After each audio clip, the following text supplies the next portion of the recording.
اعوذ باللہ من الشیطان الرجیم، بسم اللہ الرحمن الرحیم۔ میں ہوں مصطفیٰ حبیب صدیقی اور آپ دیکھ رہے ہیں MHS اسپیکس۔ آج ہم ایک خاص رپورٹ پر بات کریں گے جو کہ بھارت کے حوالے سے ہے۔ یہ 21ویں صدی ہے، خلاؤں میں انسان جا رہا ہے، مگر زمین کے کچھ حصے آج بھی عورت کے وجود کو زندہ جلانے سے نہیں رکے۔ ستی کی چتا سے لے کر دیوداسی کے بستر تک، یہ وہ بھارت ہے جو ترقی کے نام پر دنیا کے سامنے مسکراتا ہے مگر اپنی عورتوں کے آنسو چھپا لیتا ہے۔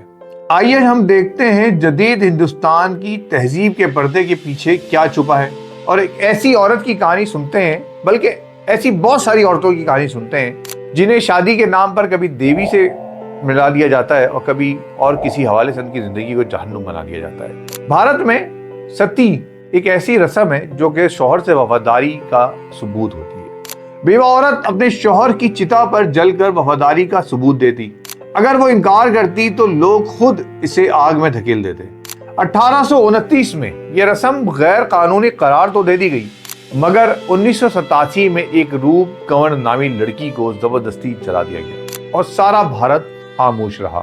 ظلم کی داستان یہی ختم نہیں ہوتی، بلکہ بھارت میں ہندو خواتین کے ساتھ جو کچھ ہوتا ہے اس میں ڈائن کا بھی ایک کردار ہے۔ جھارکھنڈ، آسام، اڑیسہ وہ ریاستیں ہیں جہاں علم نہیں، اندھی عقیدت ہے۔ آج بھی عورتوں کو ڈائن کہہ کر مار دیا جاتا ہے۔ گاؤں والے عورت کو برہنہ کر کے گھسیٹتے ہیں، پتھر مارتے ہیں، آگ لگا دیتے ہیں۔ کیوں؟ کیونکہ کسی مرد نے کہا کہ اس عورت نے جادو کیا ہے، اور بس وہ عورت مجرمہ ٹھہرتی ہے۔ راجستھان، بہار، مدھیہ پردیش آج بھی ہزاروں ننھی دلہنیں اکشے تریتیا پر بیاہی جاتی ہیں۔ جن کے ہاتھوں میں گڑیا ہونی چاہیے تھی، ان کے ہاتھوں میں منگل سوتر ہوتا ہے۔ بچپن چھن گیا، ماں بننے سے پہلے خود بچیاں ہیں مگر بچپن ہی میں ماں بن گئیں اور ان کا بچپن چھین لیا گیا۔ عزت کے نام پر قتل ایک عام سی بات ہے۔ ایک وہاں ہے بھارت کے اندر عزت کے نام پر قتل، خواب پنچایت کا فیصلہ۔ پنجاب، ہریانہ، یوپی میں جہاں ذات سے باہر شادی کرنا یا محبت کرنا جرم قرار دیا جاتا ہے، اس جرم کی سزا صرف موت ہوتی ہے، اور وہ ایسی کہ باپ خود اپنی بیٹی کو قتل کرتا ہے کیونکہ اسے لگتا ہے کہ عزت بچ گئی۔ اسی طرح گندگی صاف کرنے کی سزا، یہ دلت جو ان کی ہے ہندو مذہب کی، ان کو دی جاتی ہے۔ دلت عورتیں آج بھی ہاتھوں سے گندگی صاف کرتی ہیں، زہریلی گیسوں سے مر جاتی ہیں، اور لوگ کہتے ہیں کہ یہ ان کی قسمت ہے۔ یہ پیشہ قانوناً ممنوع ہے، مگر ذات پات کے نام پر بھارت میں ظلم آج بھی جاری ہے۔ اب آتے ہیں سمندر کی طوائف دیوداسی کی المناک دنیا کے بارے میں جانیں۔ یہ بہت ہی المناک کہانی ہے جس میں چند خواتین ہیں جن کا ذکر یہاں کیا جائے گا۔ مثال کے طور پہ ایک ہے چندریکا، یہ کہانی کا کردار ہے جو کہ 15 سال کی عمر میں مندر لے آیا جاتا ہے اس کو۔ لوگوں نے کہا یہ دیوی کی شادی ہے، گھر والے خوش تھے کہ خدمت پر جا رہی ہے، یعنی کہ وہ دیوی کے لیے قربان ہونے جا رہی ہے، لیکن اس دن چندریکا کی زندگی برباد ہو گئی۔ چند سال بعد وہ سانگلی شہر کے ایک قحبہ خانے میں بیچی گئی۔ پہلے وہ چیختی رہی، خود کو دیوار سے ٹکراتی رہی، لیکن پھر ٹوٹ گئی۔ اسے روز 10 سے 15 مردوں کے پاس جانا پڑتا، کچھ اسے مارتے، کچھ گالیاں دیتے، اور وہ خاموش رہتی کیونکہ وہ دیوی تھی، دیوداسی تھی وہ۔ چندریکا کہتی ہے کہ میں نہیں جانتی تھی کہ دیوی سے شادی کا مطلب جسم بیچنا ہوتا ہے۔ میرا جسم ختم ہو گیا ہے مگر میرا دل اب بھی جلتا ہے۔ دیوداسی نظام، مقدس خدمت یا منظم جنسی غلامی؟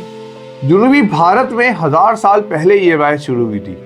دیوداسیاں مندر میں گاتی تھی، ناچتی تھی، مگر وقت کے ساتھ مقدس جسم فروشی کی علامت بن گئی۔ 1982 میں قانون آیا، پابندی لگی، لیکن آج بھی بھارت میں ہزاروں دیوداسیاں مندر کے قریب رہتی ہیں، اور ان میں زیادہ تر دلت عورتیں ہیں جنہیں نہ تعلیم ملی نہ انصاف۔ ڈاکٹر بھاگی لکشمی کہتی ہیں کہ ہم نے صرف ایک ضلع میں 10,000 دیوداسیاں پائی ہیں، ان میں سے 70% کے پاس گھر بھی نہیں۔ اسی طرح کچھ اور بھی کردار ہیں اس دیوداسیوں کے۔ اگلی نسل میں انگیتا اور شلپا، 2 نوجوان لڑکیوں کی کہانی ہے جنہوں نے انکار کیا تو ماں باپ نے کھانا بند کر دیا۔ انہوں نے کہا ہم دیوداسی نہیں بنیں گے، آخر وہ مجبور ہو گئی اور وہ بھی دیوی کی دلہن بن گئی۔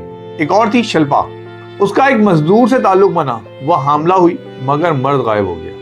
آج شلپا اکیلی ماں ہے۔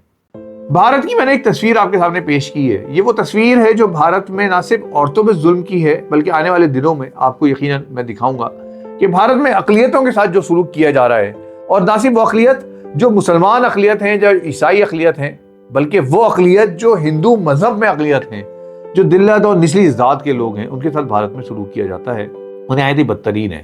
بھارت میں مسلمان عورتوں کے ساتھ بھی کوئی اچھا سلوک نہیں ہے، مسلمان مردوں کے ساتھ بھی کوئی اچھا سلوک نہیں ہے۔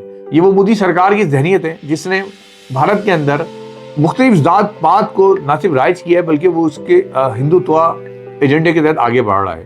ہم ایز اے پاکستانی ہمیں اپنے اوپر فخر بھی ہونا چاہیے اور اللہ تعالیٰ کا شکر بھی ادا کرنا چاہیے، اور ایک مسلمان ہونے کے ناطے بھی یہ شکر کرنا چاہیے کہ ہم ایک ایسے ملک میں ہیں جہاں اذان کی آواز آتی ہے اور ہم اذان کی آواز سنتے ہیں۔ ہم ایک ایسے ملک میں ہیں جہاں اسلام کی سربلندی ہے، جہاں جمہوریت ہے، اور جہاں کہیں نہ کہیں کچھ نہ کچھ حقوق موجود ہیں مسلمان ہونے کے ناطے۔